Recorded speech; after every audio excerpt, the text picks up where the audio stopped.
تصویر برو تاریک وکټري نشان جوړ کا ګوره اخره کې وای زه به یوازې جیل لازم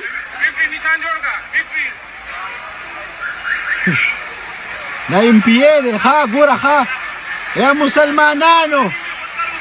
یا کافرانو خطبې ته ورکې ته مشر طلاق سړی نیول غواړي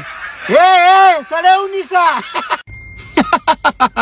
دا تصویر برو تاریک دی جیل برو تاریک نه دی په خپل منیز او ام پی ایس دغه دی ګوره صرف تصویر وباسي او وتښتي یوتیان راګرمي خو هغه هم پې پوه شوي دي والله چې تاسو مخکې کړي نه یې نه ځو درنه مرکزي قیادت یې ووایي جیل برو تاریک آغاز به د کارکنانو نه کوو ولې دا کارکنان چېرته کې اوبه راوړي دي نو یوتیانو ګورې نیسي م پې والله بیا به هم څوک د ضمانت نه وي په لیډر او په ګیدړ کې فرق وکوي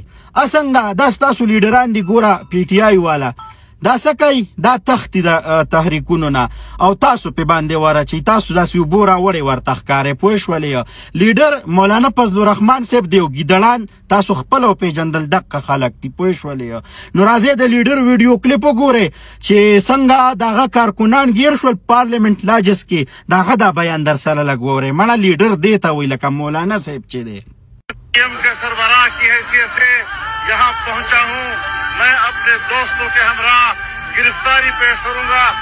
हम आए हैं अगर मेरे एमएनएस को गिरफ्तार किया जाएगा हम भी गिरफ्तारी देंगे और हम यहाँ पर मैदान में आ चुके हैं मैं बजाते खुद यहाँ आया हूँ और मैं इन हालात का मुकाबला करने के लिए ऐलान जंग कर रहा हूँ तबले जंग बजा रहा हूँ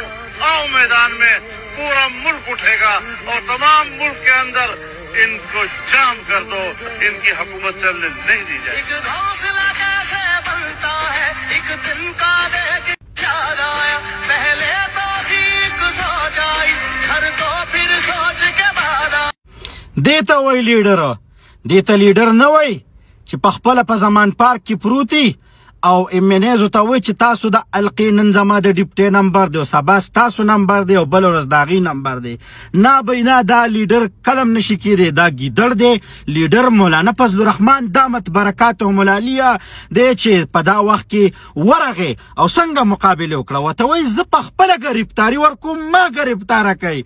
چې پته هم د ایمان ولګي او دلته کې یو وایي تاسو قرباني ورکړئ او بل وایي تاسو نو بچې انقلاب راوستل د دې نرانو کار دی دا نه د ښځو کار دی او نه د جلاګانو کار دی ملګرو ویډیو د سره شیر کې چې په لیډر کې او په ګیدړ کې فرق وکړي الان کې د پیشو د بچو سترګې ډېرې زر غړېږي خو واقع د یوتیان دي چې څو کالو شول ته دغو سترګې ونه غړېدې په لیډر او په ګیدړ کې فرق ونه کړو